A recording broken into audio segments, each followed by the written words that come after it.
ప్రభునందు ప్రియ సహోదరి సహోదరులు, మార్నింగ్ కాన్ఫరెన్స్ లో ఈ ఉదయం చేరి వచ్చిన మీకందరికీ ప్రభు నామన ప్రేమవందనాలు. మనము 4596వ రోజుకు చేరి రాగలిగినాం. ఈ ఆగస్టు నెలలో మొట్టమొదటి తారీఖున మనం ఇలాగున చేరి రావడానికి దేవుడు కృప చూపించాడు. మనము అనుదిన ఉదయకాల వాక్య ధ్యానములు చేస్తూ ఉండగా దేవుడు మనకు సహాయం గురించి అనేక విషయాలు బోధించి మన విశ్వాస జీవితాన్ని మెరుగుపరుస్తున్నారు. అందులో దేవుని స్తుతులు స్తోత్రములు చెల్లిస్తూ ఉన్నాం. మరి ఈ రోజు మార్నింగ్ కాన్ఫరెన్స్ ను ప్రార్థనతో ప్రారంభించుకుందాం. బ్రదర్ పాల్ శ్రీరాములు అంకుల్ ప్రార్థన చేస్తారు. వందనాలు, అందరికి వందనాలు. పూజనీయుడ, మహాగణుడ, మహోన్నతుడ, సర్వాధికారి, మా సృష్టికర్త, మా విమోచకుడు అని నామముల కన్నా పైన మా ప్రభు అయిన యేసుక్రీస్తు అతి శ్రేష్టమైన నామమున ఉదయకాలం మరణోదయమనే ప్రభు లోకములోకి వెళ్ళక ముందు మీ ముఖ దర్శనం చేసుకుని మీ పాద సన్నిధి ఇచ్చినందుకు స్తోత్రాలు. రాత్రి అంతా మంచి నిద్ర ఇచ్చి సజీవులు లేపి నాయన ఆగస్టు నెల 1వ తారీఖు నాయన ఉదయకాలం లోకంలోకి వెళ్ళక ముందు మీ ముఖ దర్శనము మీ పాద సన్నిధిలో మా విన్నపములు మా విజ్ఞప్తులు మీరు చేసిన మేళ్ళు తలపోసుకుంటూ నాయన తండ్రి ఈ రోజు కూడా ప్రభావం మమ్మల్ని సజీవులుగా ఉంచినందుకు స్తోత్రాలు. ఈ నెలంతా మీ కాపుదల భద్రతను గ్రహించండి. మీ మహిమార్థంగా మేము జీవించడం మీ కృప చూపమని చేరొచ్చిన పిల్లలందరినీ బట్టి స్తోత్రాలు. ముందున్న కార్యక్రమంలో మీరే అధ్యక్షుడు నడిపించమని మా రక్షకుడు మా విమోచకుడు మా కొరకై ప్రాణం పెట్టి తిరిగి లేచిన దేవా, తిరిగి రానందుకు స్తోత్రాలు ఇచ్చు యేసుక్రీస్తు అతి శ్రేష్టమైన నామమున ప్రార్థించి వేడుకుంటున్నాం తండ్రి. ఆమేన్. వందనాలు అంకుల్. పాల్ శ్రీరాములు అంకుల్ గారికి వందనాలు. ప్రియులారా, మనం ఇప్పుడు ఒక పాట విందాం. సాల్మన్ బర్నబాస్ గారు ఈ రోజు మనకు పాట పాడు. ఓకే, శాశ్వతమైనది నీ ప్రేమయేసయ్యా, జీవితాంతము నీ ప్రేమను స్మరింతును ప్రియుడా. శాశ్వతమైనది మరణమంత బలమైనది నీ ప్రేమ ఒక్కటే ప్రభు. మరణమంత బలమైనది నీ ప్రేమ ఒక్కటే ప్రభు. కరుణమయుడని ప్రేమన్ కరుణామయుడని ప్రేమన్ ఏ జలములార్పజాలము. శాశ్వతమైనది నీ ప్రేమయేసయ్యా, జీవితాంతము నీ ప్రేమను స్మరింతుము ప్రియుడా. శాశ్వతమైనది నా క్షేమము కోరినా అక్షయమైన ప్రేమ నీదే. నా క్షేమము కోరినా అక్షయమైన ప్రేమ నీదే. ద్రాక్షరసము కన్నని ద్రాక్షరసము కన్నని ప్రేమ ఎంతో మధురము. శాశ్వతమైనది నీ ప్రేమయేసయ్యా, జీవితాంతము నీ ప్రేమను స్మరింతును ప్రియుడా. శాశ్వతమైనది భార్య భర్తల ప్రేమను మించినట్టి ప్రేమ నీదే. భార్య భర్తల ప్రేమను మించినట్టి ప్రేమనిదే నాథుడానే పాడేదా నాథుడానే పాడేదా నీ ప్రేమను పొగడేదా శాశ్వతమైనది నీ ప్రేమయేసయ్యా జీవితాంతము నీ ప్రేమను స్మరింతును ప్రియుడా శాశ్వతమైనది. వదనాలు. వందనాలు బ్రదర్. బ్రదర్ బన్వాస్ గారికి ప్రేమన్నాలు. పిల్లరా, మనం ఇప్పుడు వాక్యం కొరకు ప్రార్థన చేద్దాం. మనకు వాక్యం అందించడానికి షార్జా నుండి బ్రదర్ జోయల్ అబ్రహాం గారు సిద్ధంగా ఉన్నారు. మరి అలాగనే వాక్యమును తర్జుమా చేయడానికి బ్రదర్ కేజే రూపస్ గారు హైదరాబాద్ నుంచి సిద్ధంగా ఉన్నారు. కాబట్టి వీరి కొరకు వాక్యం కొరకు మనము బ్రదర్ రాజు వెల్లబాటి గారు ఉన్నారు. వాక్యం కొరకు ప్రార్థన చేస్తాం.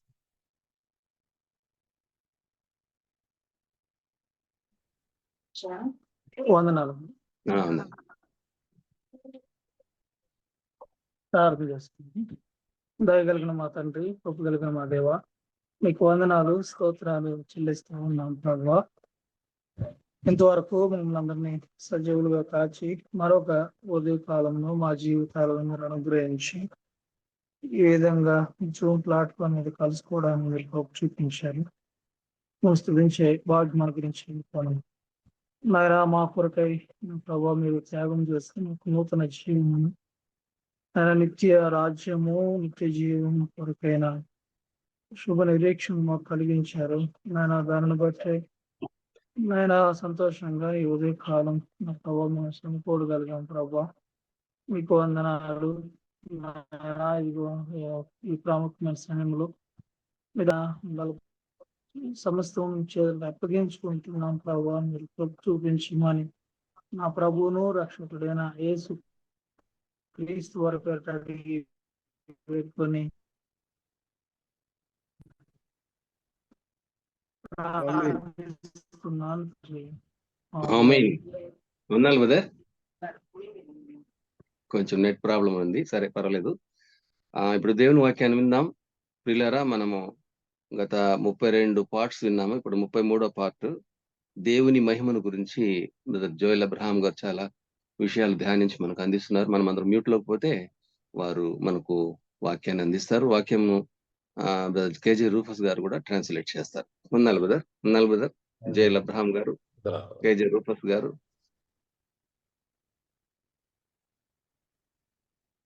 Good morning to all and warm greetings in the precious name of our soon coming Lord and Savior Jesus Christ. రానైనటువంటి యేసుక్రీస్తు ప్రభువారి ప్రశస్తమైనటువంటి నామంలో మీకు అందరికీ నా యొక్క ఉదయకాల శుభాలు, నా యొక్క వందనాలు తెలియజేస్తున్నాను. God has given one more opportunity for us this morning time to sing songs of praises and also to listen to God's holy word. దేవుడు మన జీవితాల్లో మరి యొక్క నూతన దినాన్ని, యొక్క ఉదయకాల ప్రాతకాల సమయాన్ని అనుగ్రహించాడు. చక్కగా దేవుని కీర్తించి పాటలతో మహిమపరచడానికి, అలాగే దేవుని సన్నిధిలో ఆయన వాక్యాన్ని వినడానికి ఇచ్చిన సమయాన్ని బట్టి నేను సంతోషిస్తున్నాను. God has enriched us with his word. దేవుడు తన యొక్క వాక్యం చేత మనల్ని పోషిస్తున్నాడు, సంరక్షిస్తున్నాడు. It was not available, even it was not complete at the time of the apostles when they were preaching, but today we have a complete word of God. ఈ దినాన మనకైతే మన యొక్క చేతుల్లో సంపూర్ణమైనటువంటి వాక్యం ఉంచబడింది, కానీ ఆది కాలంలో అపోస్తలుల చేతుల్లో యొక్క దేవుని వాక్యం లేనట్టుగా మనం గమనించగలం. As we are concentrating on the main theme, the glory of God, మనము దేవుని మహిమ అనేటువంటి ప్రధానమైనటువంటి అంశాన్ని మనం ధ్యానిస్తూ ఉండగా, now we are looking into different aspects of how God's glory is revealed through the faith and the faithful life of his servants. దేవుని యొక్క మహిమ మన యొక్క విశ్వాసము ద్వారా, మన యొక్క విశ్వాస్యత ద్వారా, మనం విశ్వాసములుగా జీవించడం ద్వారా ఏ విధంగా దేవునికి మహిమ కలుగుతుంది అనేటువంటి అంశాలను కూడా మనం గత కొన్ని వారాలుగా ధ్యానిస్తూ వస్తున్నాం. How it is not just only objective faith and subjective faith, but it becomes experiential faith in the life of a man of God. దేవుని భక్తుల జీవితాల్లో అది కేవలము ఒక సిద్ధాంతపరమైనటువంటి విశ్వాసం మాత్రమే కాకుండా అనుభవపూర్వకమైనటువంటి విశ్వాసాన్ని కలిగి ఏ విధంగా జీవించారో ఆ యొక్క అంశాలు కూడా మనం ధ్యానిస్తూ వచ్చాం. Last session, we were concentrating on the life of Elijah. గత వారంలో మనము ఏలియా యొక్క జీవితాన్ని గురించి అంశాన్ని గురించి మనం ధ్యానించాం. God takes his servants through different phases and establishes them in different ministries also.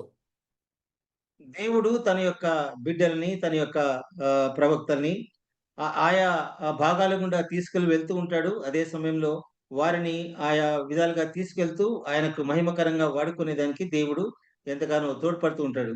Faith and obedience go hand in hand to give glory to God.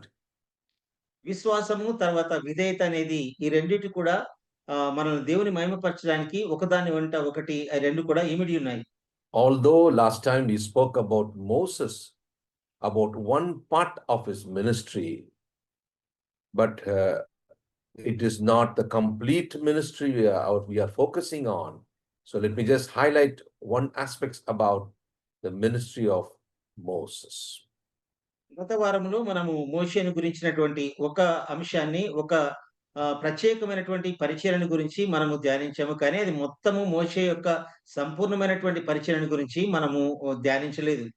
Why these two characters are important? Because at the Transfiguration Mount, this plays a significant role for the New Testament revelation and its believers.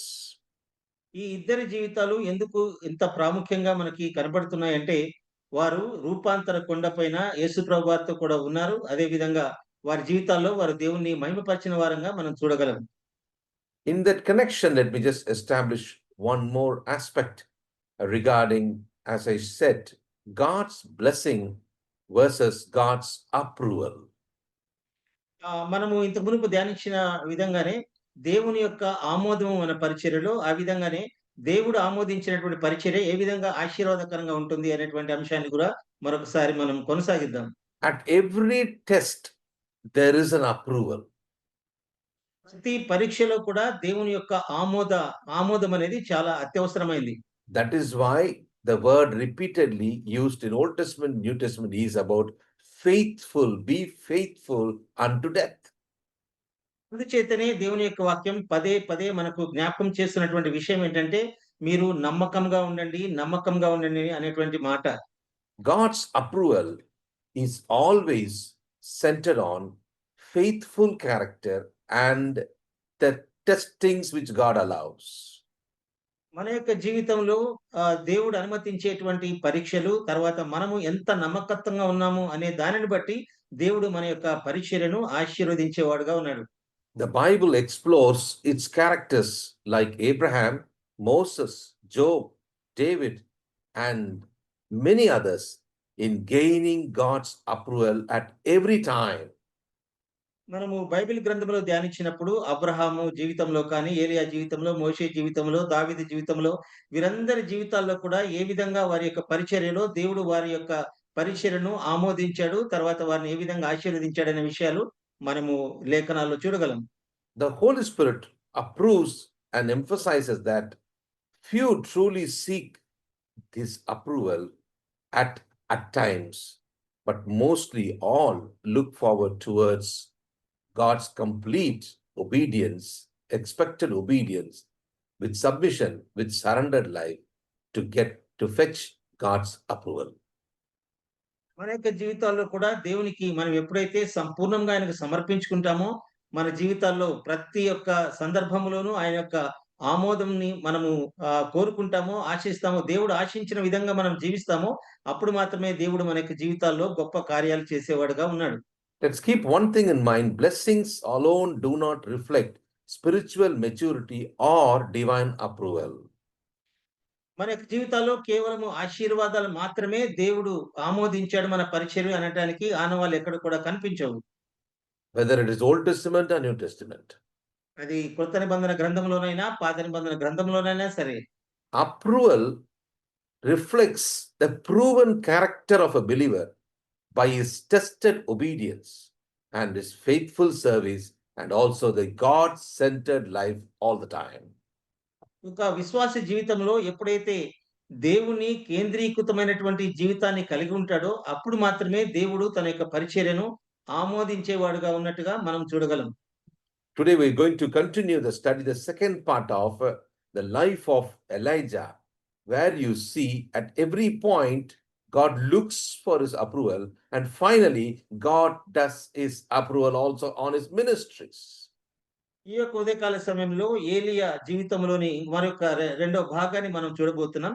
ఏ విధంగా ప్రతి సమయంలో కూడా ఏలియా దేవుని యొక్క అనుమతిని, దేవుని యొక్క ఆమోదాన్ని తీసుకుంటూ తన యొక్క జీవితాన్ని కొనసాగించాడో ఆ విషయాలు మనం కొన్ని ధ్యానిద్దాం. Let's continue from where we stopped last time. 1 Kings chapter 18 verse 15. మనము గత వారంలో చదివినటువంటి మొదటి రాజుల గ్రంథము 18వ అధ్యాయము 15వ వచనం. 18:15 కదా. 18:15. ఇప్పుడు ఏలియా ఎవరి సన్నిధిని నేను నిలవబడి ఉన్నానో ఇశ్రాయేలు దేవుడైన ఆ యెహోవా జీవము తోడు నిజముగా ఈ దినమున నేను ఆహాబును దర్శించుదనని చెప్పుచున్నాను నేను.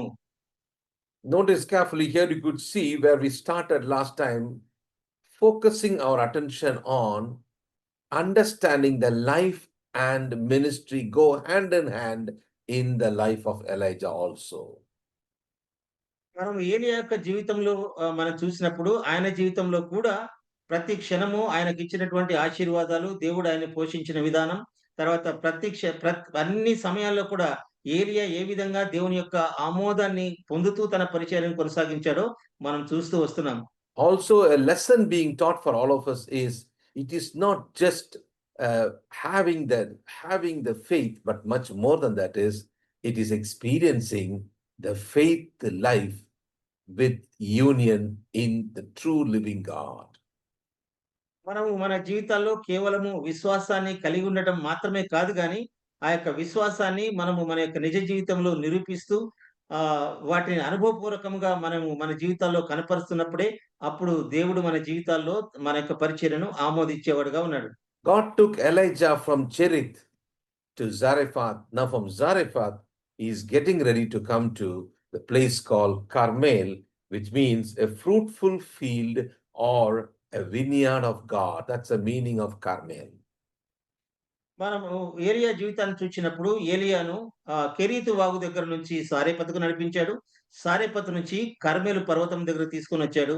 కర్మేలు అనేటువంటి మాటకు ఫలభరితమైనటువంటి జీవితం అనేటువంటి అర్థాన్ని ఇచ్చేదిగా మనం చూడగలం.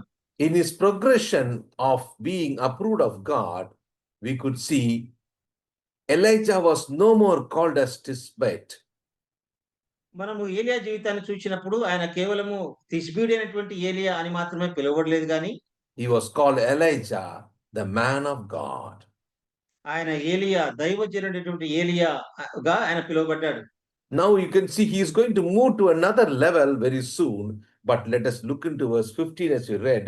Elijah said, as the Lord of hosts liveth, before whom I stand, I will surely show myself unto him. That is, he's talking about to King Ahab. Now he's ready to be able to profess whom he is possessing in his heart and mind and soul. ఏలియా తన యొక్క మనస్సులో, తన యొక్క జీవితం అంతట్లో, తన యొక్క హృదయంలో ఎవరిని కలిగి ఉన్నాడో ఆ మాటలు పలుకుతూ, నేను ఎవరి సన్నిధిని నేను నిలవబడి ఉన్నానో ఆ ఇశ్రాయేలీ దేవుడు అని ఆయన పొగుడుతూ ఆయన చేసినటువంటి ఆయన పలికినటువంటి మాటను మనము చూస్తున్నప్పుడు ఆయన జీవితాన్ని కూడా మనం చూడగలం. So verse 16 says, so Obadiah went to meet Ahab, told him, and Ahab went to meet Elijah. 16వ వచనం, అంతట ఓబద్యా ఆహాబుని ఎదుర్కొని పోయి ఆ వర్తమానము తెలియజేయగా ఏలియాని కలుసుకున్నట్టుకై ఆహాబు బయలుదేరెను. Now notice the question is asking in verse 17. 17వ వచనంలో ఒక ప్రశ్నను మనం చూస్తున్నాం. ఆహాబు ఏలియాను చూచి ఇశ్రాయేలు వారిని శ్రమపెట్టువాడు నీవే కావా అని అతనితో అనగా, he answered in 18, I have not troubled Israel, but thou and thy father's house, he says, Now he's asking a question. Therefore, gather to me all Israel unto the Mount Carmel, the prophets of Baal 450, the prophets of Gruz of 400, which eat at Jezebel's table. ఆహాబడినటువంటి ప్రశ్నకు సమాధానంగా 18వ వచనంలో ఏలియా మాట్లాడుతూ, నేను కాను యెహోవా ఆజ్ఞలను గైకొనక బయలుదేవతలను అనుసరించి నీవును నీ తండ్రి ఇంటి వారును ఇశ్రాయేలు వారిని శ్రమపెట్టు వారై ఉన్నారు. అయితే ఇప్పుడు నీవు ఇశ్రాయేలు వారిని అందరినీ యెజెబెలు పోషించుచున్న బయలుదేవత ప్రవక్తలు 480 మందిని, అషేరాదేవి ప్రవక్తలైన 400 మందిని నా యొద్దకు కర్మెలు పర్వతం వద్దకు పిలువనంపమని చెప్పెను. You can notice very carefully, every time, whenever you are challenged with a situation, God makes us recall our faith life. మన జీవితాల్లో ఎప్పుడైనా సరే మనం గమనించినప్పుడు, మనం యొక్క సవాళ్ళను ఎదుర్కొంటున్నప్పుడు, దేవుడు తాను ఏమై ఉన్నాడో దాని ద్వారా మనల్ని బలపరిచేవాడుగా ఉన్నాడు. 21st verse, Elijah is reminding the people of God, where are they exactly standing? 21వ వచనంలో ఏలియా జనులందరినీ ఉద్దేశించి మాట్లాడుతూ, వారి యొక్క జీవితము ఏ స్థానంలో ఉంది అనేటువంటి ప్రశ్నను అడుగుతున్నట్టుగా మనం 21వ వచనంలో చూడగలం. How long had you been between two opinions? ఎన్నాళ్ళ మట్టుకు మీరు రెండు తలంపుల మధ్య తడబడుచుందురు? If the Lord be God, follow him, but if he is Baal, then follow him. యెహోవా దేవుడైతే ఆయనను అనుసరించుడి, బయలు దేవుడైతే వారిని అనుసరించుడని ప్రకటన చేయగా. There cannot be a compromised life in a true believer's life. ఒక నిజ విశ్వాస జీవితంలో ఎప్పుడు కూడా రాజీ పడేటువంటి మనస్తత్వము, రాజీ పడేటువంటి జీవితం ఉండదు. Either Baal's side or God's side. బయలు దేవత వైపైన ఉండాలి, లేదా దేవుడైనటువంటి యెహోవా వైపైన ఉండాలి. That is a great lesson for us even today. ఈ దినాన్ని కూడా మనకు అది ఒక గొప్ప పాఠంగా ఉండబోతుంది. We want to have God and mammon or God and money together equally being worshipped. It's not possible. మన జీవితాల్లో దేవుని ఒకవైపు, తర్వాత బయలు దేవతను ఒకవైపు కలిసి మనం జీవించడం అనేది అది చాలా అసాధ్యమైనటువంటి విషయం. God has been so faithful to each one of us, and God expects us to also be able to be expressive through our faith life. దేవుడు కూడా మన నుంచి ఏమి ఆశిస్తున్నాడంటే, మనం కూడా మన యొక్క విశ్వాస జీవితంలో నమ్మకంగా ఉండాలని, దానిని ప్రదర్శించాలని కూడా ప్రభు మన నుంచి ఆశిస్తున్నాడు. And that's what you're going to see in a few minutes with the picture as it is portrayed in 1 Kings chapter 18, a historical and spiritual picture there. ఇదే విషయాన్ని మనము మొదటి రాజుల గ్రంథం 18వ అధ్యాయంలో దేవుడు ఏ విధంగా ఒక చారిత్రాత్మకమైనటువంటి విషయాన్ని ఇక్కడ రాశాడో, తను తాను ఎలాగో ప్రదర్శించుకున్నాడో, బయలుపరుచుకున్నాడో ఆ విషయాలని కూడా మనం చూడబోతున్నాం. Notice carefully, as you can clearly see that now they are at a very great challenge, but they need to make a decision before they could progress in their spiritual life. ఇక్కడ మనం జాగ్రత్తగా గమనించండి, వారి యొక్క జీవితాల్లో, వారి యొక్క ఆత్మీయ జీవితంలో ఇంకొక మెట్టు ముందు కొనసాగాలంటే ఖచ్చితంగా వారి యొక్క సవాళ్ళను ఎదుర్కొంటున్నారు. వారు ఏమి ఎంచుకోవాలో వారి మధ్యలో ఉంచబడింది, వారి ముందు ఉంచబడింది. Now they are coming closer. They wanted to come closer to God, but note carefully verse 30. Elijah said unto all the people, come near unto me. And all the people came near unto him. Now comes a very important scene in the history of Israel. మనం 30వ వచనం గమనించినప్పుడు, ఎప్పుడైతే ఏలియా జనులందరినీ నా దగ్గరికి రండి అని చెప్పినప్పుడు వారందరూ కూడా ఆయన దగ్గరికి వచ్చారు. తర్వాత జరగబోయేటువంటి విషయాలు చారిత్రాత్మకంగా, చరిత్రలో ఎన్నడూ జరగనటువంటి విషయాల్ని తర్వాత వచనాల్లో మనం ధ్యానిస్తున్నాం. Notice very carefully the verse 30, the second part says, he repaired the altar of the Lord that had been torn down. 30వ వచనము రెండవ భాగాన్ని మనం గమనించినప్పుడు, అతడు ఏలియా క్రింద పడద్రోయబడి ఉన్న యెహోవా బలిపీఠమును బాగు చేసెను. Always in our personal life or in the ministry, you can see there are almost 7 steps here as the Lord as the Holy Spirit has enlightened me. I would like to share with you one by one at this particular context. ఈ యొక్క ప్రత్యేకమైనటువంటి సందర్భంలో నుంచి పరిశుద్ధాత్మ దేవుడు నా యొక్క హృదయంలో ఏదైతే ఉంచాడో, మన యొక్క జీవితాల్లో ఉన్నటువంటి ఆత్మ సంబంధమైనటువంటి ఆ యొక్క 7 మెట్లు మనము ఏ విధంగా వాటిని అధిగమిస్తూ వెళ్ళాలో వాటి గురించి ధ్యానించాలని నేను ఉదయకాల సమయంలో ఆశపడుతున్నాను. Look at the first thing which the Holy Spirit is highlighting here. ఇక్కడ పరిశుద్ధాత్మ దేవుడు ప్రత్యేకించి రాయబడినటువంటి మాటను ఒకసారి గమనించండి. He's saying he repaired the altar of the Lord. అక్కడ మనం చూస్తే కింద పడదోయబడినటువంటి యెహోవా బలిపీఠాన్ని ఏలియా బాగు చేసినట్టుగా మనం చూస్తున్నాం. First thing is about the altar of the Lord matters very much. కాబట్టి మన జీవితాల్లో దేవుని యొక్క ఆ యొక్క బలిపీఠం అనేది చాలా ప్రాముఖ్యమైనదిగా మనకు కనపడుతుంది. God honors those who restore true worship at the altar. ఎవరైతే బలిపీఠం దగ్గర మన యొక్క జీవితంలో ఆయన ఆరాధిస్తారో వారిని దేవుడు ఎంతగానో గుర్తించేవాడుగా ఉన్నాడు. We saw in the life of Abraham, his life was an altar life. మనము గతంలో చూసిన విధంగా అబ్రహాము జీవితంలో ఎప్పుడు కూడా ఆ బలిపీఠం అనేటువంటి ప్రార్థనా అనుభవము, ఆరాధన అనుభవం కలిగిన వ్యక్తిగా మనం చూచాం. Everywhere he went, he raised an altar. తాను ఎక్కడికి వెళ్ళినా కూడా తాను గుడారం వేసుకుంటూ బలిపీఠాన్ని కట్టినట్టుగా మనం చదివాము. The Bible makes it very clear. He built an altar and he pitched the tent, but that is not how it happens today in the world among the believers too. కానీ ఇప్పుడున్నటువంటి విశ్వాసుల జీవితాల్లో మనం చూసినప్పుడు ప్రతి చోట ఏ విధంగా అయితే అబ్రహాం వెళ్ళి గుడారమును వేసి బలిపీఠమును కట్టి ప్రార్థన చేస్తున్నాడో అది మన జీవితాల్లో కనబడినట్టుగా మనకు అనిపించడం లేదు. But today, how is it the life and the ministry of a believer or a child of God or an evangelist also? మన జీవితాల్లో ఒక దేవుని బిడ్డగా, విశ్వాసిగా లేదా సువార్తికునిగా ఆ విధమైనటువంటి జీవితాన్ని మనము కలిగి ఉన్నామా అని మనం ప్రశ్నించుకుందాం. Wherever Abraham went, he never pitched the altar. You never read it. He built the altar, but he pitched the tent, which talks about pilgrim life of a believer. కాబట్టి అబ్రాహాము జీవితంలో తాను ఏ స్థలానికి వెళ్ళినా కూడా మొట్టమొదటిగా బలిపీఠాన్ని అయితే కడుతున్నాడు. గుడారాన్ని మాత్రం తాను మార్చి వేస్తున్నట్టుగా చూస్తాం. అనగా మనము ఈ లోకంలో పరదేశీయులము, యాత్రికులమై ఉన్నామని మనం జ్ఞాపకం చేసుకోవాల్సిన వారమై ఉన్నాం. But here also you see it is continued throughout the scripture. ఇదే విషయము మన యొక్క లేఖన భాగాలన్నిట్లో కూడా అది రాయబడుతూనే వచ్చింది.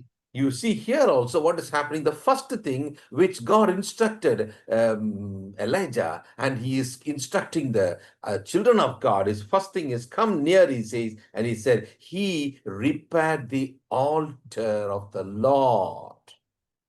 ఇక్కడ మనం చదివినటువంటి రీతిగా దేవుడు మొట్టమొదట ఇశ్రాయేలుకు ఆజ్ఞాపిస్తున్నటువంటి తన బిడ్డలకు ఆజ్ఞాపిస్తున్నటువంటి విషయం ఏంటంటే మీరు నా దగ్గరికి రండి అన్నప్పుడు వారి దగ్గరికి వచ్చారు. తర్వాత ఏలియా పడిపోయినటువంటి బలిపీఠాన్ని బాగు చేసినట్టుగా మనం చదివాను. Carefully, if you notice step by step, you can see how finally the approval comes from God, because there is obedience at every step. The Lord's instruction and command takes place. దేవుడు ఏ విధంగా ఆజ్ఞాపించాడో ఆ ఆజ్ఞలను ఎప్పుడైతే వారు గైకుంటూ వచ్చారో ప్రతి మెట్టులోనూ దేవుడు ఏ విధంగా వాళ్ళు నడిపించాడో అవన్నీ కూడా మనం చూస్తున్నప్పుడు దేవుడు చిట్ట చివరిగా ఆ యొక్క పరీక్షలను ఏ విధంగా ఆమోదించాడో కూడా మనం చదవబోతున్నాం. What is the application for us today here at this context? Repairing our devotional life of our broken fellowship with God matters very much. ఈ ఉదయకాల సమయంలో ఇది మనము పోల్చి చూచుకున్నప్పుడు మన జీవితాల్లో అన్వయించుకున్నప్పుడు మన యొక్క జీవితాల్లో ఈ యొక్క ప్రార్థనా జీవితము బలిపీఠమును తిరిగి కట్టేటువంటి అనుభవాన్ని మనము కలిగి ఉన్నామా? You see 38th verse talks about the fire of the Lord fell, but before fire, notice very carefully, your preparation matters very much. కాబట్టి 38వ వచనంలో రాసిన విధంగా ఏ విధంగా అయితే దేవుడు అగ్నిని పంపించాడో దానికంటే ముందుగా మన యొక్క సిద్ధపాటు ఎంతో ప్రాముఖ్యమైనదనే విషయాన్ని మనం జ్ఞాపకం ఉంచుకుందాం. How is my family altar? How is my personal altar? How is my personal worship time? This all matters in our personal life. మన యొక్క వ్యక్తిగత జీవితాల్లో మన యొక్క వ్యక్తిగత ప్రార్థన, తర్వాత కుటుంబ ప్రార్థన, మన యొక్క వ్యక్తిగత బైబిల్ వాక్య ధ్యానం ఇవన్నీ కూడా చాలా ప్రాముఖ్యమైనటువంటి అంశాలుగా మనం చూడాలి. Altar life talks about our true relationship and fellowship with God. ఈ యొక్క బలిపీఠమైనటువంటి అనుభవము, ప్రార్థనా జీవితం అనేది మన యొక్క జీవితాల్లో అతి ప్రాముఖ్యమైనటువంటి అంశంగా మనము కలిగి ఉండవలసిన వారమైనాం. The second thing we see in 31st verse, Elijah took 12 stones. 31వ వచనంలో మనం గమనించినప్పుడు ఏలియా నీ నామము ఇశ్రాయేలుకు వాగ్దానం పొందిన యాకోబు సంతతి గోత్రం లెక్క చొప్పున 12 రాళ్లను తీసుకొని అనేటువంటి మాట మనం చూస్తున్నాం. You know, historically also very true it is in the life of Moses and Joshua. మోషే తర్వాత యెహోషువ జీవితాలలో కూడా ఇది ఎంతో చారిత్రాత్మకమైనటువంటి అంశంగా మనము ఈ రాళ్ళు అనేటువంటి 12 రాళ్ళు అనేది మనం చూడగలం. After Moses passed into glory, you could see that God is strengthening Joshua and asking him, tell the people of God to follow the commands of God and to cling to the promises of God. మోషే మృతి పొంది దేవుని యొక్క మహిమలోని కొనుపోబడిన తర్వాత దేవుడైనటువంటి యెహోషువకు ప్రత్యక్షమై చెప్పినటువంటి మాట, నువ్వు ఇశ్రాయేలుకందరికీ సెలవిచ్చిన విషయం ఏంటంటే, నువ్వు ఆయన ఆజ్ఞలను గైకొని ఆయన మాటల ప్రకారం జీవించాలనేటువంటి మాటను యెహోషువకు బోధించినట్టుగా మనము చూడగలం. 4 things are very clear in the Old Testament regarding Moses and Joshua and the people of God. పాత నిబంధన గ్రంథంలో మనం చూసినప్పుడు మోషే జీవితంలోను, యెహోషువ జీవితంలోను 4 ప్రాముఖ్యమైనటువంటి అంశాల్ని మనం చూడగలం. God's command, దేవుని యొక్క ఆజ్ఞలు, then you can see God's covenant, దేవుని యొక్క నిబంధనను మనం చూడగలం, God's promises, దేవుని యొక్క వాగ్దానాల్ని మనం చూడగలం. finally God's performance. తర్వాత దేవుడు చేసేటువంటి క్రియల్ని కూడా మనం చూడగలం. And all these things are correlated. ఇవన్నీ కూడా ఒకదానికొకటి సంబంధము కలిగి ఉన్నట్టుగా కూడా మనం గమనించాలి. And you can understand that when you read the book of Joshua, God is reminding about crossing river Jordan. మనం యెహోషువ గ్రంథంలో మనం చూసినప్పుడు వారు యోర్దాను నదిని దాటుతున్నటువంటి ఆ సందర్భాన్ని మనం చదవగలం. Crossing the river Red Sea, crossing Red Sea is a picture of a pictorial situation of understanding the life of salvation. ఈ యొక్క ఎర్ర సముద్రమును దాటినటువంటి ఆ యొక్క సాదృశ్యం, ఆ యొక్క చిత్రాన్ని మనం చూచినప్పుడు మన జీవితాల్లో అది రక్షణకు సాదృశ్యంగా కనపడుతోంది. After the journey of salvation, we are looking forward to the next journey. Biblically speaking, from the Old Testament, it is the life of Jordan. పాత నిబంధన గ్రంథంలో ఆ యొక్క ఎర్ర సముద్రం అనేటువంటి రక్షణానుభవమును మనం కొనసాగిస్తున్నప్పుడు తప్పకుండా మనము యోర్దాను నదిని దాటేటువంటి అనుభవాన్ని కూడా మనం కలిగి ఉండవలసిన వారమైనాం. The life of Jordan reminds us about our next step of obedience. యోర్దాను నది అనేటువంటి అనుభవము మనము తర్వాత ఎక్కబోయేటువంటి మెట్టు దేవునికి విధేయులమై ఉండాలనేటువంటి మాట. And you can see very clearly that spoken in the life of Joshua in the book of Joshua itself. యెహోషువతో దేవుడు పలికినటువంటి మాటలు యెహోషువ గ్రంథంలోనే అవన్నీ కూడా మనం చూడగలం. And then you see afterwards he reminds them about, take the 12 stones, and you see he gives instructions so clearly that there's 12 stones, what they remain and how the next generation should come to know about this. 12 రాళ్లను తీసుకొనమని యెహోషువతో కూడా దేవుడు పలికినటువంటి ఆ మాటలు మనం జ్ఞాపకం చేసుకున్నప్పుడు ఆ 12 రాళ్ళు 12 గోత్రాలకు సూచనగా, అదే విధంగా రాబోయేటువంటి తరానికి కూడా దేవుడు చేసినటువంటి ఆశ్చర్య కార్యాల్ని వివరించాలనేటువంటి విషయాన్ని యెహోషువకు దేవుడు గుర్తు చేస్తూ వచ్చాడు. You can see after that you again see a picture here. ఆ తర్వాత మనము ఇక్కడ అదే ఒక సన్నివేశాన్ని మనం చదివాం. Why again 12 stones? What does it really matter? ఇక్కడ రాయబడినటువంటి ఆ యొక్క 12 రాళ్ళు ఇది దేనికి సాదృశ్యంగా ఉన్నాయో మనము చూచినప్పుడు, Elijah honors God's covenant order and makes a thing very identical in the life of the children of Israel. ఇశ్రాయేలు ప్రజల యొక్క జీవితాల్లో దేవుడు చేసినటువంటి నిబంధనకి అనుకూలముగా ఏలియా ఇక్కడ ఆ యొక్క 12 రాళ్లను తీసుకున్నట్టుగా మనం చదువుతున్నాం. Here you see about God's design, the unity and the spiritual heritage, and the truth is highlighted here. దేవుడు తన యొక్క ప్రజల పట్ల ఉన్నటువంటి ఆ యొక్క నిబంధన, తర్వాత వారికి ఇచ్చినటువంటి స్వాస్థ్యాన్ని మనం చూచినప్పుడు మనము చక్కగా మనం అర్థం చేసుకోగలం. What is very important here? చాలా ప్రాముఖ్యమైనటువంటి అంశం ఏంటంటే, don't try to meet God on your own terms. నీ యొక్క సొంత ఉద్దేశాలతో నువ్వు ఎప్పుడు కూడా దేవుని సన్నిధిని సమీపించవద్దు. The Levites are supposed to carry the ark of the covenant of God was the greatest lesson learned by David in a very hard way. దావీదు యొక్క జీవితంలో కూడా చూచినప్పుడు తను చక్కగా గ్రహించిన విషయం ఏంటంటే, ఆ యొక్క మందసాన్ని కేవలము లేవీయులు మాత్రమే మోయాలి అనేటువంటి విషయాన్ని గ్రహించాడు. It should not be carried on a cart. అది ఒక బండి పైన అది తీసుకొని రాకూడదు. Note very carefully, he thought about a very, very novel idea and the catastrophe he went through. తను తన యొక్క సొంత ఆలోచన చేత ఒక మంచి ఆలోచన వచ్చిందని చెప్పిన తర్వాత ఆయన మందస్సము తీసుకొచ్చిన విధానాన్ని మనం చూస్తాం. Today, many churches are looking for novel, new ideas, and they want to adopt these new ideas, and they feel that they're satisfying the youngsters, and finally, the ministry is in catastrophe in the sight of the Lord. చాలా సార్లు మనం గమనిస్తున్నటువంటి విషయం ఏంటంటే, మన జీవితాల్లో జరుగుతున్న ప్రపంచంలో జరుగుతున్న విషయాలు మనం చూచినప్పుడు, సొంత ప్రయత్నాలు, క్రొత్త విధానాలన్నీ కూడా ప్రవేశపెట్టి, దాని ద్వారా యవనస్తులు ఎంతగానో వృద్ధి చెంది యవనస్తులను ఆకర్షించవచ్చు అనే కారణం చెప్పి చేస్తున్నారు కానీ, అవన్నీ కూడా ఎక్కడ కూడా ఫలించినటువంటి వాటిగా మనము గమనిస్తూనే ఉన్నాం. God's pattern and God's method, even in the New Testament, in the light of the doctrine, will never change. కొత్త నిబంధన గ్రంథంలో కూడా మనం చూచినప్పుడు దేవుని యొక్క పద్ధతులు, దేవుని యొక్క ఆయన అనుసరించే విధానము పూర్తిగా అది వేరుగా ఉంటుంది. There are foundational ministries given very clearly in the Word of God. Other than that, there is no other ministry or any novel ministry which we see today cannot be allowed in the light of the New Testament. కొత్త నిబంధన గ్రంథం ఆ యొక్క వెలుగులో మనం చూచినప్పుడు దేవుడు ఆజ్ఞాపించినటువంటి ఆ యొక్క ప్రధానమైనటువంటి ఆ పునాదిపైనే మనము కట్టబడాలి కానీ ఏవో క్రొత్త పద్ధతులు ఈ యొక్క సమాజంలో తీసుకొచ్చొచ్చిన ద్వారా మనకు ఎలాంటి ప్రయోజనం లేదు. Honoring God's design is the representation of 12 stones. దేవుని యొక్క నిబంధనని, దేవుని యొక్క ఆయన ప్రణాళికను గౌరవించడమే ఈ యొక్క 12 రాళ్ళకి సాదృశ్యంగా కనపడుతుంది. It spoke about, 12 stones spoke about the relationship, covenant relationship of God with man. ఇక్కడ ఇక 12 రాళ్ళను మనం చూచినప్పుడు దేవుడు తన యొక్క ప్రజలతో చేసినటువంటి నిబంధనకు సూచనగా మనం ఇక్కడ చూస్తాం. Notice very carefully when you come to the 32nd verse.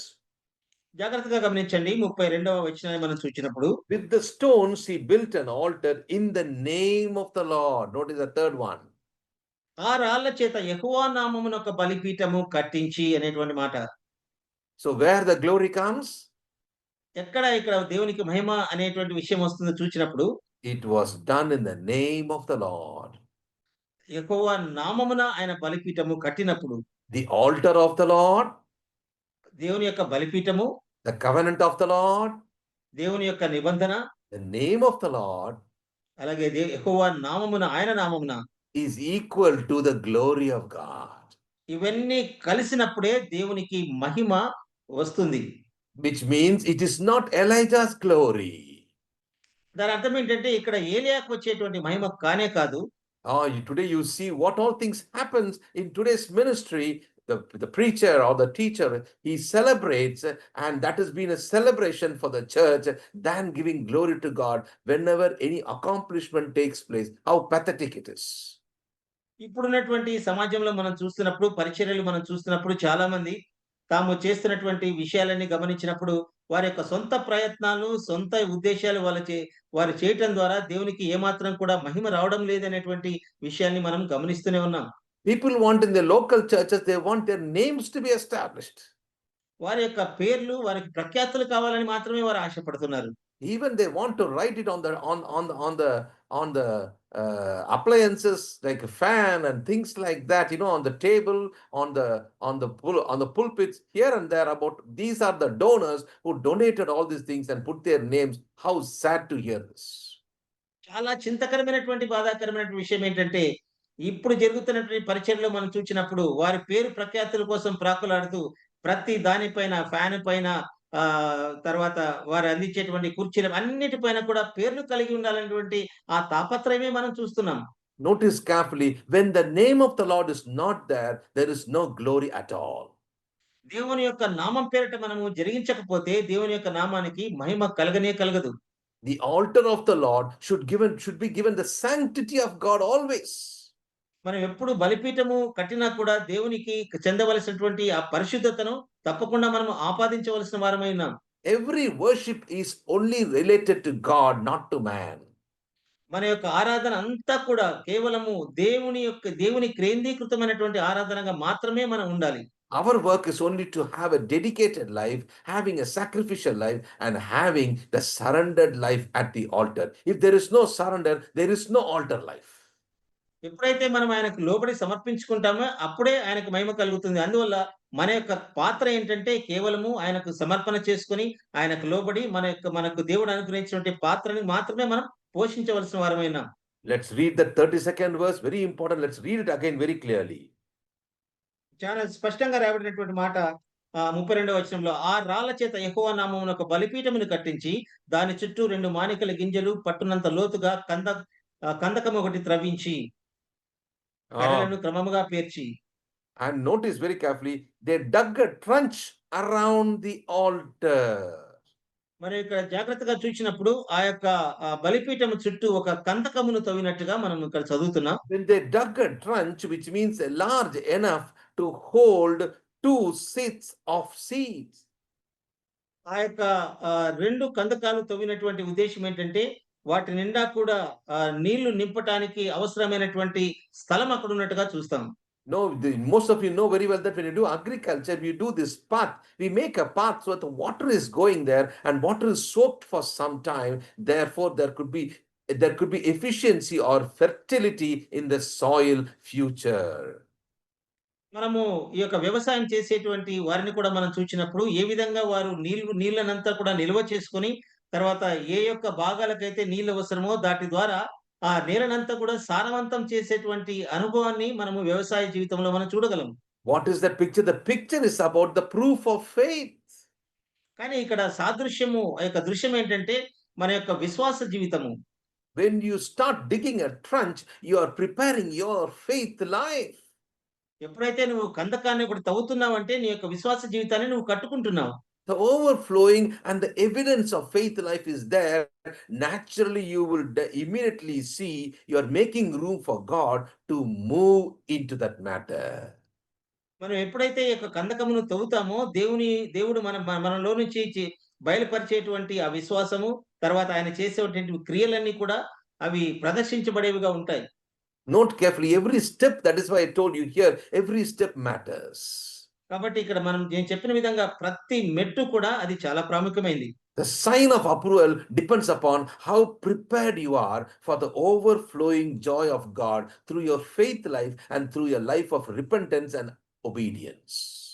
మనం ఎప్పుడైతే పశ్చాత్తాపము కలిగి దేవుని యొక్క ఆజ్ఞలకి విధేయులమై జీవిస్తామో అప్పుడు మన యొక్క జీవితంలోని పొర్లి పారేటువంటి అనుభవాన్ని మనం పొందగలుగుతాం. 3 things you see in that one verse itself. ఆ యొక్క ఒకే వచనంలో 3 విషయాల్ని మనం గమనించగలం. The stones, the name of the Lord, రాళ్ళు and a trench. రాళ్ళను మనం చూస్తాం, బలిపీఠాన్ని చూస్తున్నాం, కందకాన్ని కూడా మనం చూస్తున్నాం. Now let's look at verse 33. ఇప్పుడు 33వ వచనం చదువుకుందాం. Hmm. కట్టెలను క్రమముగా పేర్చి ఎద్దును తొనకలుగా కోసి ఆ కట్టెల మీద ఉంచి జనులు చూచుచుండగా మీరు 4 తొట్ల నిండా నీళ్లు నింపి దహన బలి పశుమాంసము మీదను కట్టెల మీదను పోయుడని చెప్పెను. Notice very carefully, I told you many things are symbolic in the Old Testament to bring out spiritual truth. ఆత్మ సంబంధమైనటువంటి సత్యాలను వెలికి తీయటానికి ఇక్కడ చాలా విషయాలు ఎంతో సూచనలుగా మనకి కనబడుతున్నాయి. It is not just historical stories are given here. ఇక్కడ కేవలం ఏదో చరిత్రకు సంబంధించినటువంటి విషయాలు మాత్రం రాయబడలేదు కానీ Spiritual edification is also endorsed here. కానీ ఆత్మ సంబంధమైనటువంటి పురికొల్పు కూడా ఇక్కడ స్థిరపరచబడినట్టుగా మనం చదువుతున్నాం. He put the wood in order and cut the bullock in pieces. ఆయన కట్టెలను క్రమంగా పేర్చి ఎద్దును తునకలుగా కోసి అనేటువంటి మాట. He arranged the order for sacrifice. అక్కడ బలి అర్పించటానికి ఎంతో క్రమంగా ఒక్కొక్కటిగా చేస్తున్నట్టుగా మనం చదువుతున్నాం. Order matters very much in sacrifice. మనం బలులు అర్పించే విషయంలో క్రమం అనేది చాలా ప్రాముఖ్యమైనది. Even we see in the life of Abraham and his sacrifice, what was the preparation there?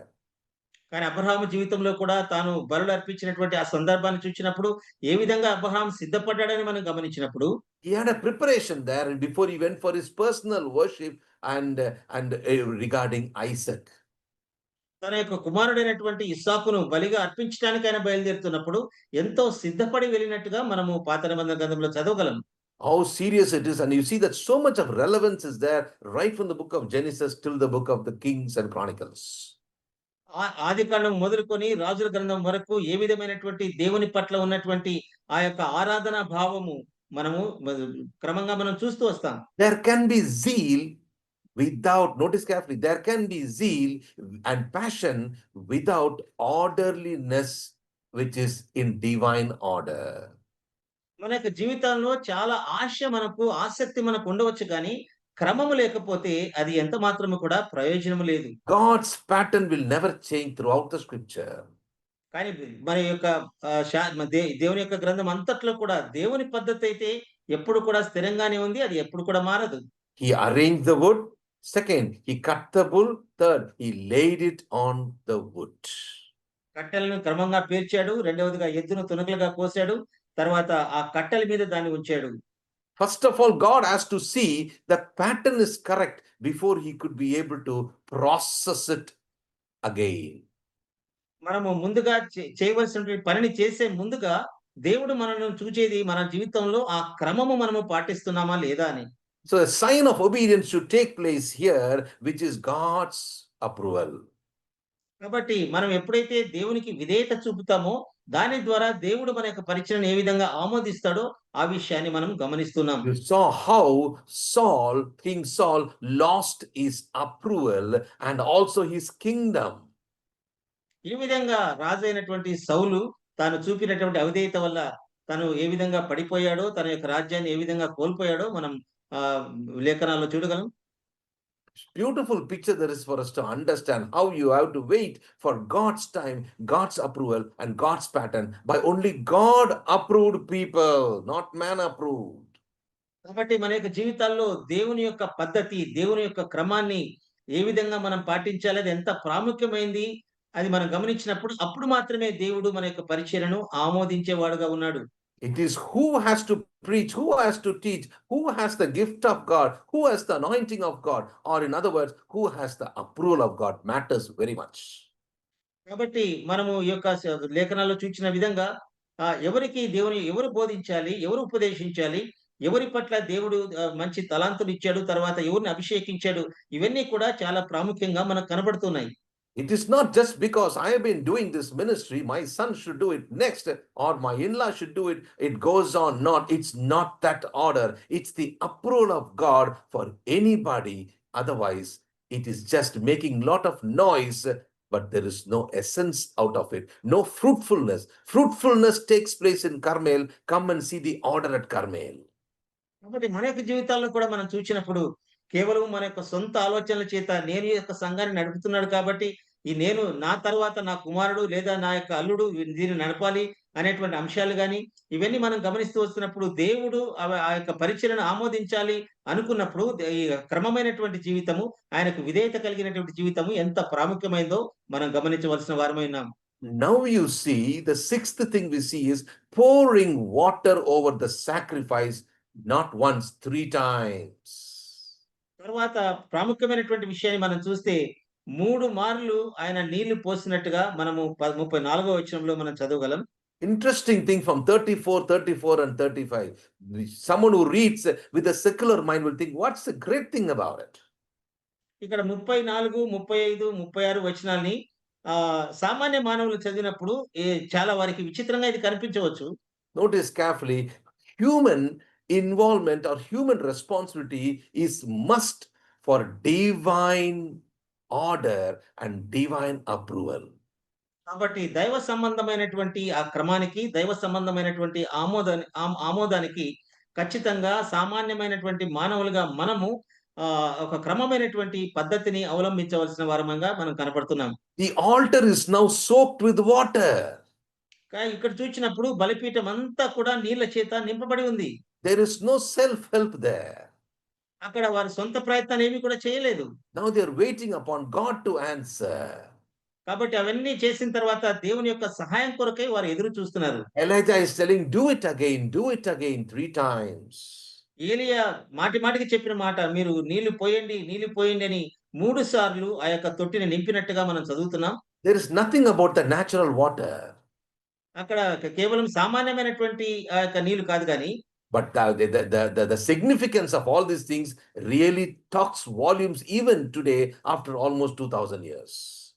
2000 సంవత్సరాలుగా మనం చూసినప్పుడు ఇది కేవలము ఒక చరిత్రకు సంబంధించినటువంటి భౌతిక సంబంధంగా కనపడుతుంది కానీ దీని ద్వారా పుంకాలుగా మన జీవితంలో ఆత్మీయ సత్యాలు చాలా బయటపడతాయి.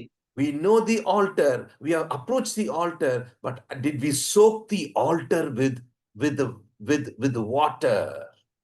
మనకు బలిపీఠం అంటే ఏంటో తెలుసు. బలిపీఠం దగ్గర ఏం చేయాలో తెలుసు. కానీ ఆ బలిపీఠాన్ని అంతటిని నీటి చేత మనము నింపామా?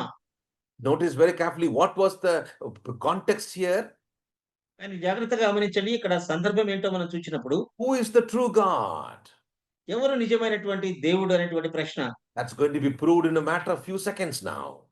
కాబట్టి కొన్ని క్షణాల్లో ఎవరు నిజమైనటువంటి దేవుడు అనేది అది నిరూపించబడబోతుంది. For that, there's a lot of preparation which takes place in the heart of the children of God. వాటి కోసం అది జరగడం కోసమై దేవుని యొక్క పిల్లల జీవితాల్లో ఎంతో సిద్ధపాటు జరిగినట్టుగా మనం ఇక్కడ చూస్తున్నాం. Humanly impossible. అది మానవరీత్యా అది అసాధ్యము. But those who have the faith of God can be able to see that supernatural work which is going to take place in few minutes. కాబట్టి కొన్ని క్షణాల్లో మనం చదవబోయేటువంటి విషయాల్లో అది మానవులకైతే అసాధ్యము, మానవాతీతానికి మించినటువంటి గొప్ప కార్యాన్ని మనం చదవబోతున్నాం.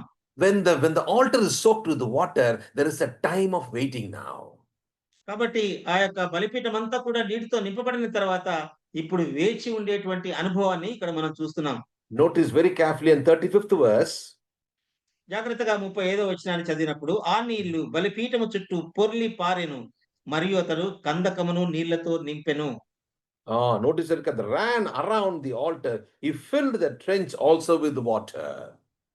అక్కడ మనం చదివినప్పుడు బలిపీఠమును చుట్టూ నీరు పొర్లి పారింది. దాని తర్వాత కందకమును కూడా నీళ్లతో నింపినట్టుగా మనం ఇక్కడ చదివాము.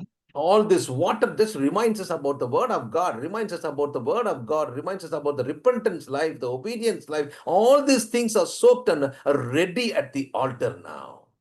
కాబట్టి మన జీవితాల్లో యొక్క నీరు అనేది దేవుని యొక్క వాక్యానికి సాదృశ్యంగా ఉంది. ఈ యొక్క వాక్యం ద్వారా మనము పశ్చాత్తాపపడటం, దేవుని ఆజ్ఞలకు లోబడటం, మన యొక్క జీవితాన్ని సరిచేసుకోవటం, ఇవన్నీ కూడా ఇక్కడ ఇమిడి ఉన్నట్టుగా మనం చూస్తున్నాం. All these things are preparation for the presence of God. ఇవన్నీ కూడా దేవుని యొక్క ఆ సన్నిధానానికి మనం ఏ విధంగా ఏ విధంగా సిద్ధపడాలో వాటి సూచనగా కనబడుతుంది. Till now they have not seen the approval of God, but preparation for the approval of God is seen there. ఇక్కడ మనం జాగ్రత్తగా చూచినప్పుడు ఈ యొక్క వచనం వరకు ఇంకా దేవుని యొక్క ఆమోదాన్ని వారు చూడలేదు, కానీ కేవలము వారు సిద్ధపడి వేచి చూచినట్టుగా మనం చదువుతున్నాం. 36 and 37th verse beautifully talks about this one. Let's read that. కాబట్టి 36, 37 వచనాలు చాలా మధురమైనటువంటి చక్కటి మాటలు అక్కడ రాయబడ్డాయి. నేను చదువుతున్నాను. అస్తమయ నైవేద్యమును అర్పించే సమయమున ప్రవక్తయగు ఏలియా దగ్గరకు వచ్చి ఇలాగు ప్రార్థన చేసెను. యెహోవా, అబ్రహాము, ఇస్సాకు, ఇశ్రాయేలుల దేవా, ఇశ్రాయేలుల మధ్య నీవు దేవుడవై ఉన్నావనియు, నేను నీ సేవకుడినై ఉన్నాననియు, ఈ కార్యములన్నీయు నీ సెలవు చేత చేసిననియు ఈ దినమున కనపరచుము. యెహోవా, నా ప్రార్థన ఆలకించుము. యెహోవానైన నీవే దేవుడై ఉన్నావనియు, నీవు వారి హృదయములను నీ తట్టుకు తిరగచేయదువనియు ఈ జనులకు తెలియజేయనట్లుగా నా ప్రార్థన అంగీకరించుము. Can you see that very clearly what is given in your Bible? He says, మన యొక్క బైబిల్ గ్రంథాలు ఎంత స్పష్టంగా రాయబడిందో ఆ మాటలను ఒకసారి గమనించండి. 36th verse, I have done all these things at thy word. ఇక్కడ జాగ్రత్తగా మనం చూసినప్పుడు 36వ వచనం రెండో భాగంలో ఈ కార్యములన్నీ నీ సెలవు చేత చేసి తిని అనేటువంటి మాటను మనం చూస్తున్నాం. He is telling, I have obeyed your instruction correctly. కాబట్టి ఏలియా చెప్తున్నటువంటి మాట, ప్రభువా నీ యొక్క క్రమము చొప్పున నేను ప్రతిదీ కూడా జరిగించాను. The doctrines, he's not telling that I know what you told. He's not talking about I know the doctrine. He's telling I have obeyed the doctrines. కాబట్టి ఏలియా పలుకుతున్నటువంటి మాట మనం చూస్తే, దేవా నువ్వు చెప్పిన క్రమం ఏంటో నాకు తెలుసు, నీ సిద్ధాంతం ఏంటో నాకు తెలుసు అనేటువంటి మాట కాదు, కానీ నీ సెలవు చొప్పున నేను చేశాను అనేటువంటి మాట. The New Testament word doctrine means instruction. కాబట్టి కొత్త నిబంధన గ్రంథంలో ఉన్నటువంటి సిద్ధాంతము కూడా మనము ఉపదేశానికి లోబడటం. So every instruction matters very much for God. కాబట్టి ప్రతి ఒక్క ఆజ్ఞ కూడా దేవునికి అది ఎంతో ప్రాముఖ్యంగా ఆయన తీసుకుంటాడు దాన్ని. Before the blessing comes, approval is required. కాబట్టి మనము ఆశీర్వాదాన్ని పొందక మునుపు ఖచ్చితంగా దేవుని యొక్క ఆమోదాన్ని మనం పొందవలసిన వారమై ఉన్నాం. These two are not just terminologies alone. Notice carefully, these two are very important in the presence of God. కాబట్టి ఈ రెండు విషయాలు, ఆమోదము, ఆశీర్వాదం అనేటువంటి కేవలం రెండు పదాలు కాదు, కానీ వాని వెనుకున్నటువంటి భావాన్ని చూచినప్పుడు అది దేవునికి లోబడటము, దాన్ని మనం జరిగించటము. Answer me, O Lord. So these ప్రభువా నా people, యొక్క ప్రార్థనకు జవాబు దయచేయమని ఏలియా ప్రార్థన చేస్తున్నాడు. notice carefully. So these people will know that you O Lord our God. ఇక్కడ ఏలియా ప్రార్థన చేసినటువంటి ప్రార్థన మనం చూస్తే, యెహోవా నా ప్రార్థన ఆలకించుము, యెహోవైన నీవే దేవుడవై ఉన్నావని ఈ ప్రజలు ఎరుగునట్లు, ఈ జనులకు తెలియనట్లుగా నా ప్రార్థన అంగీకరించుము. Prayer was not for Elijah's ministry. Notice carefully, it was not the prayer for that. జాగ్రత్తగా గమనించండి. ఏలియా చేస్తున్నటువంటి ప్రార్థన ఏలియా పరిచర్య కోసం ఆయన చేయటం లేదు. It was not to become famous, this prayer was. తనకేదో పేరు ప్రఖ్యాతుల కోసం ఏలియా ప్రార్థన చేయటం లేదు గాని, It was for God's vindication. కేవలము దేవుని యొక్క ఆ యొక్క ఆమోద ముద్ర కోసమై ఏలియా ప్రార్థన చేస్తున్నట్టుగా చూస్తున్నాం. All this he did for the glory of God. ఇవన్నీ కూడా దేవుని నామానికి మహిమ కలుగుట కొరకై ఏలియా చేసినట్టుగా మనం చదువుతున్నాం. Preparation is ready. తన యొక్క సిద్ధపాటు అంతా కూడా సంపూర్ణమైంది. The order of God is done. దేవుని ఆజ్ఞ చొప్పున, ఆయన క్రమం చొప్పున అంతా కూడా జరిగించాడు. Now they're looking for the approval of God. ఇప్పుడు వారు వేచి చూచి దేవుని యొక్క ఆమోదం కోసమై, వారు దేవుని యొక్క ఆశీర్వాదం కోసమే వారు ఎదురు చూస్తున్నారు. Praying with boldness, that means praying with the faith that God's name will be glorified. దేవుని యొక్క నామానికి మహిమ కలిగినట్లుగా ఎంత ధైర్యంగా, ఎంత విశ్వాసంతో ఏలియా ప్రార్థన చేస్తున్నాడో ఇక్కడ మనం చదువుతున్నాం. Notice very carefully, he could have done so many things of his own just to seek the pleasure of the people of God. He didn't do anything like that. తన జీవితంలో కేవలము ఆ యొక్క దేవుని బిడ్డల కొరకైనటువంటి వారిని సంతృప్తిపరచడానికి అక్కడ ఏమీ చేయటం లేదు గాని, దేవుని యొక్క ఆమోదం కోసమై ఆయన దేవుని మహిమార్థమై ఈ ప్రార్థన చేస్తున్నాడు. And that is what you're going to see now in the next verse, that is 37th verse. కాబట్టి ఇప్పుడు మనము 37వ వచనంలో మనం చదివినప్పుడు, యెహోవా నా ప్రార్థన ఆలకించుము, నీవే దేవుడవై ఉన్నావనియు, నీవు వారి హృదయంలో నీ తట్టుకు తిరగచేయదువనియు ఈ జనులకు తెలియనట్లుగా నా ప్రార్థన అంగీకరించుము. Notice very carefully, our evangelization is for what? It is to bring back the heart of the people to the heart of God. కాబట్టి మన యొక్క సువార్తీకరణ ఏ విధంగా ఉండాలంటే, దేవుని ఎరుగనటువంటి ప్రజల యొక్క హృదయాల్ని దేవుని వైపు తిప్పే విధంగా మన యొక్క సువార్త విధానం ఉండాలి. Our life in our workplace, our people around us, they should see our life and come to God. మనం పనిచేసేటువంటి చోట మన యొక్క జీవితము, మన యొక్క ఇరుగు పొరుగు వారి మధ్యలో మన యొక్క జీవితం చూచినప్పుడు దేవుని వైపు వారిని ఆకర్షించే విధంగా మన యొక్క జీవితాలు ఉండాలి. Verse 38 says now, ఇప్పుడు 38వ వచనం ఒక కీలకమైనటువంటి వచనంగా మనం చూడగలం. then the fire of the Lord fell. ఆ ప్రార్థన చేయుచుండగా యెహోవా అగ్ని దిగి అనేటువంటి మాట. It is very interesting for us to notice here. ఇక్కడ మనం దీన్ని గమనించినప్పుడు ఎంతో ఆసక్తికరంగా ఈ యొక్క సందర్భం అంతా కూడా కనపడుతుంది. The wood is wet. అక్కడ మనం చూసినప్పుడు కట్టలన్నీ కూడాను వాస్తవానికి తడిగా ఉన్నాయి అవన్నీ. And the trench is full of water. కందకమంతా కూడా నీటితో నింపబడి ఉంది. Is there anything natural can happen?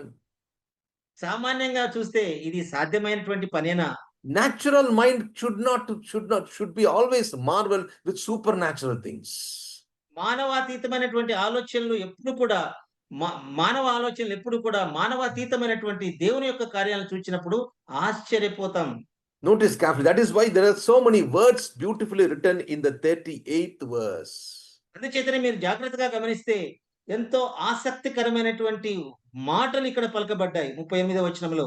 It is not just a drama put here, it is explicit that supernatural God, the true and living God, is going to be expressed here in the very act of the preparation for God. ఇదేదో నాటకీయంగా ఇక్కడ రాయబడలేదు కానీ, మన జీవము కలిగినటువంటి దేవుడు ఏ విధమైనటువంటి వాడు, మనం సేవిస్తున్నటువంటి దేవుడు ఎంత గొప్పవాడనేటువంటి విషయాల్ని బయలుపరచడానికి ఒక్కొక్క మాట కూడా చాలా చక్కగా అమర్చబడి ఇక్కడ రాయబడినట్టుగా మనం 38వ వచనంలో చూస్తున్నాం. A miracle took place here. గొప్ప అద్భుతం ఇక్కడ జరిగినట్టుగా మనం చదువుతాం. The fire of the Lord fell and consumed the burnt sacrifice, the wood. See that? The wood which was wet, and then the stones, and then the dust, and licked up the water that was in the trench. కాబట్టి ఇక్కడ మనం చదివినప్పుడు యెహోవా అగ్ని దిగి దహన బలి పశువులను, కట్టెలను, రాళ్లను, బుగ్గిని దహించి కందకమందున్న నీళ్లను ఆరిపోజేసెను. My dear believers in Christ, నా ప్రియ విశ్వాసులారా, You know, one of the Baal worshippers, you know, what is their forerun? Their God is water. Keep that in mind. కాబట్టి ఒక విషయాన్ని మనం జ్ఞాపకం చేసుకుందాం. అగ్నిని కూడా ఆర్పగలిగేటువంటి మన యొక్క ఆరాధనని మనం ఇక్కడ చూస్తున్నాం. No, their God is water. వారి యొక్క దేవుడు వారు నీళ్ళని దేవుడుగా కలిగినటువంటి వారు. Now, what happened to the water here? కానీ ఇక్కడ అదే ఆ యొక్క నీటికి ఏమైందో మనం చూచినప్పుడు All was consumed. నీళ్ళంతా కూడా ఆరిపోయింది అనేటువంటి మాట మనం చదివాం. They are natural worshippers, but they forgot the God of the nature. వారు వారి జీవితాల్లో ప్రకృతిని ఆరాధించేవారుగా ఉన్నారు కానీ, ఈ యొక్క సృష్టిని ఆరాధించేవారుగా ఉన్నారు కానీ, సృష్టికర్తను మరిచినటువంటి జనులుగా మనకు వీరు కనబడుతున్నారు. That is why in 39th verse it says, when all the people saw it, they fell on their faces. అందువల్లే మనం 39వ వచనంలో మనం చూసినప్పుడు వారందరూ ఇది గమనిస్తున్నప్పుడు వారు దేవుని యొద్ద సాగిలపడినటువంటి మాట మనం చదవగలం. Because they know very well they were thinking that is their God, but rather you could see that our children of Israel could be also marveled to see this great miracle. ఈ యొక్క గొప్ప అద్భుతాన్ని వారు చూసినప్పుడు వారి యొక్క జీవితాల్లో కూడా వారు తెలుసుకోగలిగినటువంటి ఏంటంటే, వారు దేన్నైతే దేవునిగా వారు ఆరాధించారో అవన్నీ కూడా ఎండిపోయినటువంటి ఆ యొక్క అద్భుతాన్ని వారు చూచినప్పుడు, వారు మాత్రమే కాకుండా ఇశ్రాయేల్ ప్రజలు కూడా దేవుని యొక్క మహిమను ఇక్కడ వారు చూచినట్టుగా మనం చదువుతున్నాం. Elijah did not call down fire to just bring a hype or to just make himself famous there. ఏలియా చేసిన ప్రార్థనలో అగ్ని దిగిరమ్మని ఆయన చేసిన ప్రార్థన తన యొక్క పేరు ప్రఖ్యాతుల కోసం చేయలేదు కానీ, దేవుని యొక్క మహిమార్థమై జనులు దేవుని తట్టు తిరగాలనేటువంటి ఉద్దేశంతో చేసిన ప్రార్థన మనం చదివాం. Word by word he obeyed God. ప్రతి వచనము వెంట వచనము, ప్రతి మాట కూడా ఏలియా దేవుడు చెప్పింది చెప్పినట్టుగా చేసినట్టుగా మనం చదివాం. It was in God's pattern and order. అది దేవుని యొక్క విధానము, దేవుని యొక్క పద్ధతిని చక్కగా ఏలియా అవలంబించాడు. What did the people of God say here? ఇక్కడ జనులందరూ దేవుని పిల్లలు ఏమని పలుకుతున్నారో మనం చూసినప్పుడు 39వ వచనం, 39th verse. యెహోవాయే దేవుడు, యెహోవాయే దేవుడని కేకలు వేసిరి. The Lord is the Lord, he is the God. The Lord, he is the God. Notice that. కాబట్టి ఇక్కడ పలికిన వారు జనులందరూ కూడా పలికినటువంటి మాట, యెహోవాయే దేవుడు, యెహోవాయే దేవుడు అని గట్టిగా కేకలు వేసినటువంటి మాటలు మనం చదువుతున్నాం. What is the meaning of Elijah? కాబట్టి కానీ దాని ఏలియా యొక్క భావన ఏ విధంగా ఉందని మనం చూసినప్పుడు, The meaning of the name Elijah means Jehovah is my God. కానీ ఏలియా అనేటువంటి పదానికి అర్థము యెహోవాయే నా దేవుడు. Verse 40 says, Elijah said unto them, take the prophets of Baal, let not one of them escape.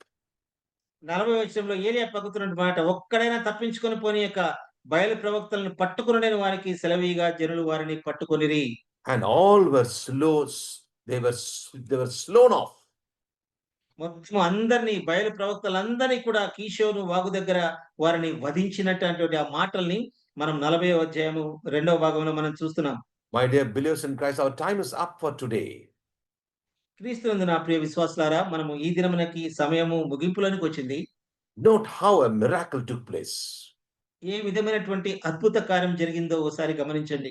It is very important for us to understand the very progression of events in a miracle or a divine intervention to take place. దైవ సంబంధమైనటువంటి ఆ యొక్క దేవుడు కలగజేసుకున్నప్పుడు జరిగేటువంటి అద్భుతాలు ఎంత ఆశ్చర్యకరంగా, ఎంత మానవాతీతంగా ఉంటాయో మనం ఇక్కడ చక్కగా చదివాము. He repaired the altar, మొట్టమొదటిగా తాను ఆ బలిపీఠాన్ని బాగు చేశాడు, which means restoring worship. అనగా తను ఏదైతే ఆరాధన అక్కడ లేదో దానిని పునరుద్ధరించాడు. He took 12 stones 12 రాళ్ళు తీసుకున్నాడు. to honor the covenant of God. దేవుని యొక్క నిత్య నిబంధనను సూచనగా 12 రాళ్ళను తీసుకున్నాడు. He built altar in God's name. దేవుని యొక్క యెహోవా నామమున ఒక బలిపీఠాన్ని కట్టాడు. For showing pure motives of the children of God. దేవుని యొక్క ప్రజల యొక్క వారి మనస్సులో ఉన్నటువంటి ఆలోచనలన్నీ కూడా అక్కడ దేవునికి బయలుపరిచాడు. He dug the trench to show that there was making room for a deepened faith life. కందకాన్ని లోతుగా తవ్వించి నీళ్లు పోయటం ద్వారా వారి యొక్క లోతైనటువంటి విశ్వాసాన్ని వెలికి తీయాలని ఏలియా ప్రయత్నం చూస్తున్నాం. He arranged the sacrifice according to God's order to show there is full surrender and offering all to God. దేవుని యొక్క క్రమం ఏదైతే ఉందో, దేవుని యొక్క విధానం ఏదైతే ఉందో దాని ప్రకారంగా ఏలియా సమస్తాన్ని కూడా చేసి ఆయన కొరకై కనిపెట్టినటువంటి మాటలను కూడా మనం చూసాం. Finally, you see they poured water, which talks about the radical faith and they're waiting for God, not depending on their own strength, but God to be revealed now. కాబట్టి ఇక్కడ మనం గమనించినప్పుడు వాళ్ళు నీళ్లు పోశారు, మొత్తం అంతా కూడా మనం గమనించినప్పుడు వారి దేవుని పట్ల ఉన్నటువంటి దృఢమైనటువంటి బలమైనటువంటి విశ్వాసాన్ని అది సూచిస్తుంది. It's not only God approved this ministry of Elijah, but more than that, God proved that he is a true and living God through a miraculous appearance. కాబట్టి ఇక్కడ మనం చూసినప్పుడు దేవుడు ఏలియా యొక్క పరిచర్యను ఆమోదించడం మాత్రమే కాదు, కానీ దానికంటే ప్రాముఖ్యమైనటువంటి విషయం ఆయన మాత్రమే సజీవమైనటువంటి దేవుడు, యెహోవా అనే దేవుడు అని ప్రజలకు తెలియజేసే విధంగా ఆయన చేసినటువంటి అద్భుత కార్యాన్ని మనం చూస్తున్నాం. My dear believers, guys, before we close, let's ask one question to ourselves: is our altar repaired? కాబట్టి నా క్రీస్తునందు ప్రియ విశ్వాసులారా, ఈ యొక్క ముగింపు మునుపు ఒకసారి మనల్ని మనం ప్రశ్నించుకుందాం. మన యొక్క బలిపీఠం, మన యొక్క ప్రార్థనా జీవితాన్ని మనం సరి చేసుకుంటున్నామా? If it's repaired, let's follow these things which is required for us to understand, so that our life and ministry is approved of God, so that we could be able to be having a surrendered life. Surrendered life means Lordship of Christ. కాబట్టి మన జీవితాల్లో ఒకవేళ ఆ యొక్క బలిపీఠం పడిపోయినటువంటి ఆ పరిస్థితిలో ఉన్నట్టయితే, కాబట్టి మన ప్రార్థనా జీవితాన్ని తిరిగి పునరుద్ధరించుకుందాం. ఆ విధంగా మనం దేవునికి సమర్పించుకొని జీవించడానికి మనం ఈ ఉదయకాల సమయంలో మనలో మనం ఆలోచించుకుందాం. We praise and thank God for today morning. God has revealed to us from this Old Testament book, even after 2000 years, we could be able to take these precious thoughts and the spiritual, based on the historical significance, a spiritual significance is established. కాబట్టి పాత నిబంధన గ్రంథంలో రాయబడినటువంటి ఈ వాక్య భాగాన్ని మనం చదువుకున్నాం.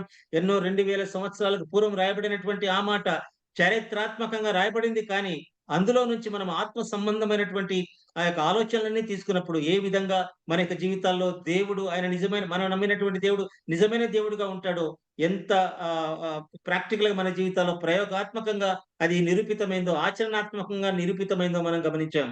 Let's praise and thank God for today, and thanking God for being so good to each one of us, and for your precious time also. Once again, all glory to God. కాబట్టి మీ యొక్క ప్రశస్తమైనటువంటి సమయాన్ని మీరు వెచ్చించి మీరు విన్నందుకు, అలాగే దేవుని యొక్క నామానికి నేను మహిమ చెల్లిస్తున్నాను. ఆ విధంగా జీవించడానికి ప్రభు మన యొక్క వినికిడిలో ఈ ఉదయకాల సమయాన్ని ఆశీర్వదించి ఆ విధంగా జీవించడానికి తన కృపను మనకు దయచేయును గాక. వందనాలు. Praise the Lord. Thank you. Brother Joel Abraham గారికి, అలాగే బ్రదర్ రూఫస్ గారికి ప్రేమ వందనాలు. చక్కని సందేశాన్ని తీసుకుని వచ్చినందుకు. ప్రియులరా, మనము దేవుని సన్నిధిలో ఉన్నటువంటి ఏలియాను గురించి మనం విన్నాం. ఏలియా విశ్వాసం, విధేయత, మరి జీవితంలో దేవుని బలిపీఠపు జీవితం మన జీవితాలకు మనము ప్రశ్నించుకోవాల్సిన అవసరం.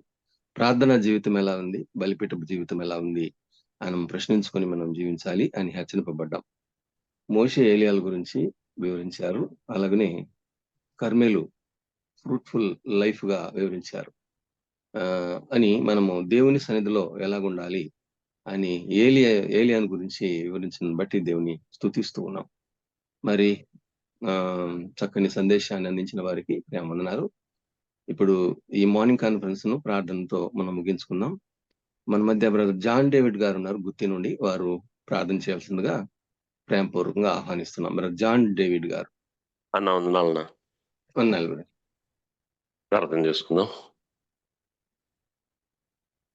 సర్వోన్నతుడా, సకల ఆశీర్వాదాల కారణభూతుడా, కృపగల మా ప్రియలోక తండ్రి, రాత్రంతా మంచి నిద్ర విశ్రాంతి దయచేసి ఈ ఉదయకాలంలో జూమ్లో కలిసి నీ దాసులతో మీ సన్నిధిని అనుభవించడానికి మీరు నాకు ఇచ్చిన, మాకందరికి ఇచ్చిన గొప్ప ధన్యత కొరకు స్తోత్రాలు తండ్రి. అయినా నీ దాసుని మీరు నిలవబెట్టుకొని మీరు మాట్లాడిన ప్రతి మాట కొరకు స్తోత్రాలు.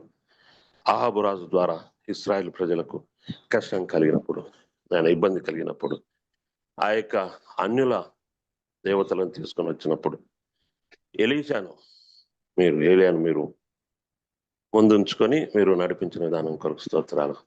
మాకు వినిపిస్తున్న గొప్ప మాటల కొరకు స్తోత్రాలు. ఈ మాటల ద్వారా మమ్మల్ని మేము బలపరుచుకొని ఆత్మీయంగా మేలు పొందగలిగే కృప దయచేయమని, ఈ దిన దేవుని దయచేయమని లోకంలోకి వెళ్తుండగా సాతానును జయించగలిగే పరిశుద్ధాత్మ శక్తిని, ఆత్మ జ్ఞానాన్ని, ఆత్మ నడిపింపును, మీ యొక్క కాపుదలను మాకు అందరికి అనుగ్రహించమని మరోసారి నీ దాసు ద్వారా ఇలాంటి గొప్ప వాక్య భాగాలు వినగలిగే కృప దయచేయమని యేసు పరిశుద్ధ నామం అడుగుతున్నాము తండ్రి.